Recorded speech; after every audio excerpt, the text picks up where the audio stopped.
Yeah, It's a pleasure to be on the panel as usual.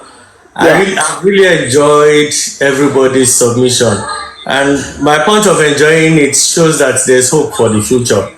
Because you can imagine if we start hearing funny submissions, from our co-panelists. But I would like to come in from this direction.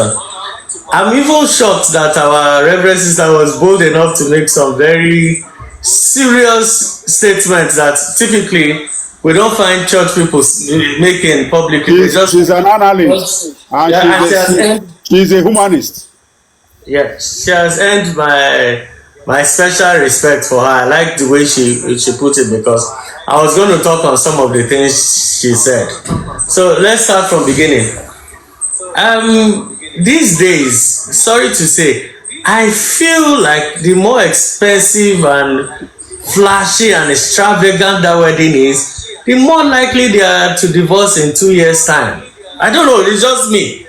I see this among celebrities. They do grand weddings, they close all the TV shows, all the bloggers come there to capture it. Then everybody is there, they take pictures, long train, short train, gold, jewelry, all sorts of jewelry. Then only for 2 years later, I'm going to divorce my wife. My wife did this. I'm going to take. So what was the whole point of investing your life savings at a one-day event, wedding? We need to start going back to the roots of what we consider as wedding, marriage or weddings. At the core of it, it is traditional, just like our eloquent Reverend Sister clearly stated. It's traditional. When two families finally agree to their exchanges, a wedding has occurred. It's as simple as that. Now, we can take it up another notch. In the past, the state was not involved in marriages. Marriages was purely a cultural thing. There was no state like you go sign court wedding. The state, it's just in the last 150 years that the state got involved in marriages. Prior to 100 or 150 years, it was none of the business of the state how you married your husband or your wife. It was purely a cultural thing. Now, this whole idea that I must close down the biggest church or the biggest event center and all that. And by the way, even white wedding in itself is not necessarily scriptural. It's an add-on. It's not scriptural. So it's not stopping you from going to heaven or coming back or going to hell. It's not a factor. It's just an add-on. It's at least from the Catholic Church is an added sacrament. But in reality, it's not there. Nobody did church wedding in the whole New Testament. No priest officiated over any marriage in the entire New Testament. So if you are planning, and I like the way my sister said that, okay, you can go to church for blessing. Like you can go let the priest bless your wedding after you've done the real thing. So when you are duplicating or triplicating an event, all in the same, are you marrying the person 3 or 4 times more? You've already done the main one. The church is there to bless your marriage, pray for you, the general blessing to ensure that, okay, yeah, that we've invited a divine authority here. Now, going to court is a new one, like I clearly stated. It's just, I don't know, it's the involvement of the state. The state just wants to, okay, if you divorce, this, blah, blah, blah. But now, let's focus on the traditional wedding. We should start appealing to our communities who demand arms and legs from suitors. I had a friend who was supposed to get married at, this young guy at 35. This was last year. He loved this girl so much. He was about to get married. I won't mention the community in Igbo land. They told him to bring 15 million naira. And this is aside other things that he's going to add. And the first question I said, what did you tell your fiancé? Or what did they discover? Did you dash your in-laws money before that is in the millions that all of a sudden you want to get married? He said you bring 15 million naira. I know 15 million naira in Tinubu era is small, but I mean, let's be human. This is not fair. This is not fair. And we are still complaining about what you are exchanging as dowry or bride price. Some people will take it up another notch from there to go and plan a wedding of 100 million. Okay, For me, just like our erudite legal luminary, Dr. Barrister Austin clearly stated earlier on, if you don't have it, no, it's not about having money, right? You can have the money, but can you sustain or quickly replenish that money as soon as you expend it? That's the point. Yes, you can have 100 million in the bank. Does it mean that because you have 100 million, you are going to go and do a wedding of 70 million naira? It makes no sense. It's like the young chaps who go to nightclub to spend 10 million naira in a night so that people can hail you when the naked girls are carrying ace of spades and everything around. Then the day you become broke and they don't see you, they say, where this guy now? This guy, they light up everywhere. You know, they, yes, say, don't they broke? Oh boy, so the guy don't get money now, they do all this one. They start mocking you immediately. The people you're trying to impress, as soon as you fall down, they start mocking you. So my question is, what is the whole point of all this conspicuous consumption? You just want everybody to see you, that you are here, you are there. The whole idea of marriage or weddings is for marriage. Marriage is the long run. Marriage is lifetime. After that day, how are you going to secure your future? Men, all of you that are in this house, if you no get money, I don't care how soft spoken or how tender your wife is or how kind is. If she asks you 3 times for money and you are giving red flag answer, say money no dey, money no dey, you are going to have serious problems in that marriage. And this has nothing to do with the woman being an evil woman. It's just female nature. They are tuned to understand that you are supposed to provide. And when you don't provide, even at the basic, you're going to start having problems. And that's the time you guys will start shouting, all the things I did for this woman, about all the things I did for this woman, just because I didn't give her 5 naira, all of a sudden, and she doesn't love me anymore. Oga, your father, if you had a father while you were growing up, he was supposed to have trained you and told you that this is how they are. So when you are planning your life, you plan accordingly. Save money. Don't blast it. Don't be reckless and extravagant. Nobody really cares about you except your smaller unit. If you don't, let me tell you, what do you think is the worst that can happen if you have a failed wedding? Failed wedding, aka maybe you spent only 100,000 naira for a wedding. What do you think will happen to your marriage? Nothing. You go on to have a successful, happy life. But what happens if you have a successful wedding but a failed marriage? That's the beginning of the destruction of the family structure. Now you're exposing your children to dysfunctionality. Your children now have to deal with divorce parties.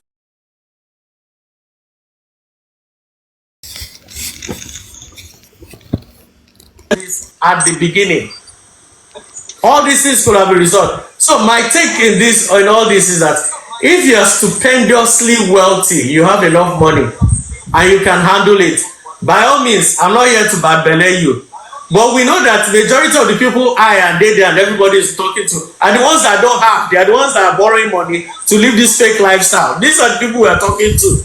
You don't have to do it. If you don't have today, sometimes marriage brings progress. The day you marry, in my life, I progressed more when I married. When I was single, I was not as I'm not where I am now as when I was single. Sometimes you marry the good woman and your life flourishes. Your finances flourishes if you choose a good wife. Keyword here, good wife. So please, I beg you, I appeal to you, because all these small topics, it adds to the degeneracy in our society. This is why we see white and we call it black. Or All right. black and All right. All right. So thank you very much. Thank you. Just hold your thoughts. Manu, you have been on holiday. Resume work. Thank you, Society and Mr. Ol. Let's go to Miss Osas. Miss Osas, the mic is yours. Good evening, everyone. Good evening, Daddy Dede. How are you? Beautiful Osas. IK Angelic. My daddy. No, sorry, what did she say? Ask her to repeat. Okay, I will repeat. I said when my mates, when they call me that they are getting married, my first prayer point for them, or my first prayer for them, is that their shwebis will not last more than their marriage. Yes, that's Why my now? prayer. It sounds funny, but it's now the reality, Mr. Rod.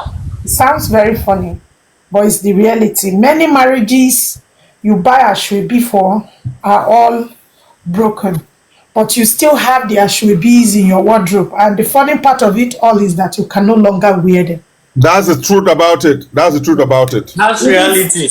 It is, it is good why it is good, but it is wrong when it is wrong. Now, many young people, I will quickly say that many parents has also pushed their children in Those that we are our brain is braining, as they say. We are saying the right things. We are no longer following trends or competing or keeping up with the Joneses, as they say. In situations like this, when we talk about marriage, we've really made some important point, as in cutting your coat according to your size, according to your material, and so on and so forth. To make my own submission on this, I will say I wanted to say that the white wedding is not even necessary for everybody, not even just for Africans.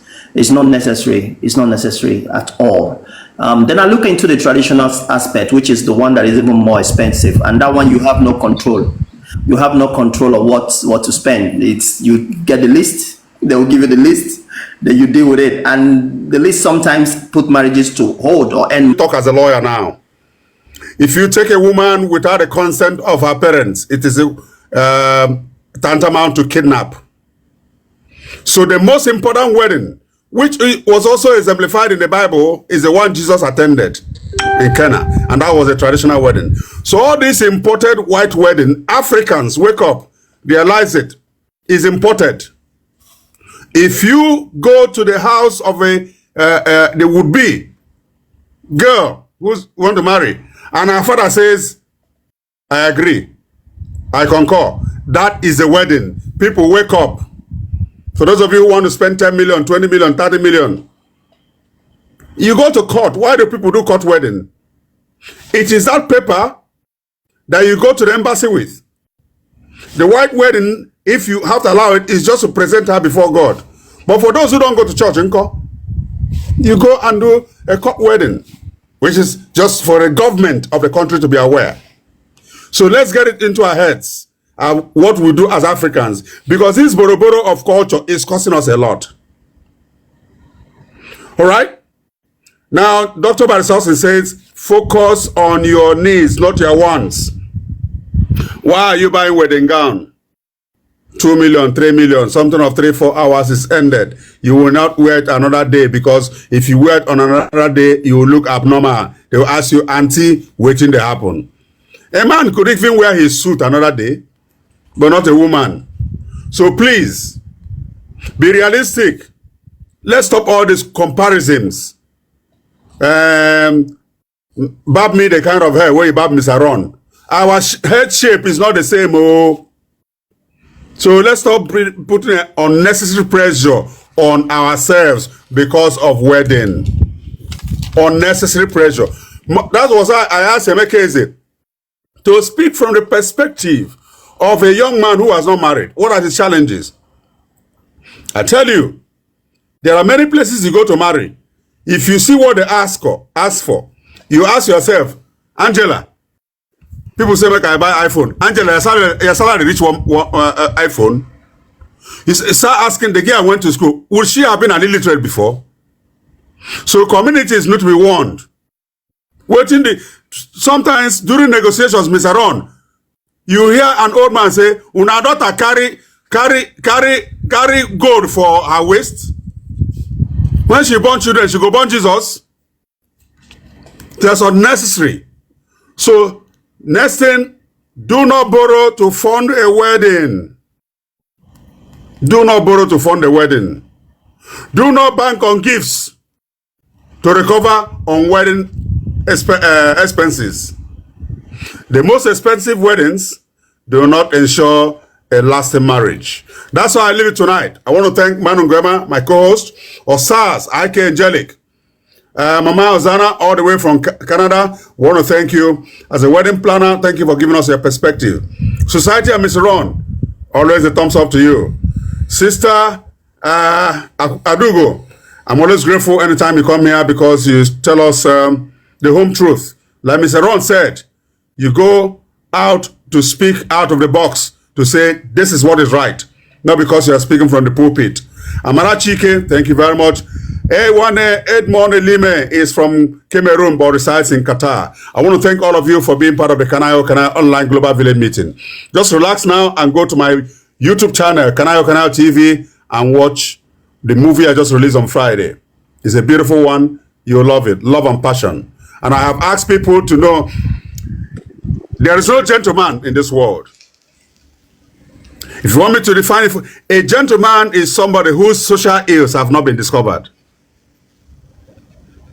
Any day your secret is discovered, you're not a gentleman. And there's nobody who doesn't have a secret. Mr. Ron, do you have a secret? We all have secrets. I want to thank all of you.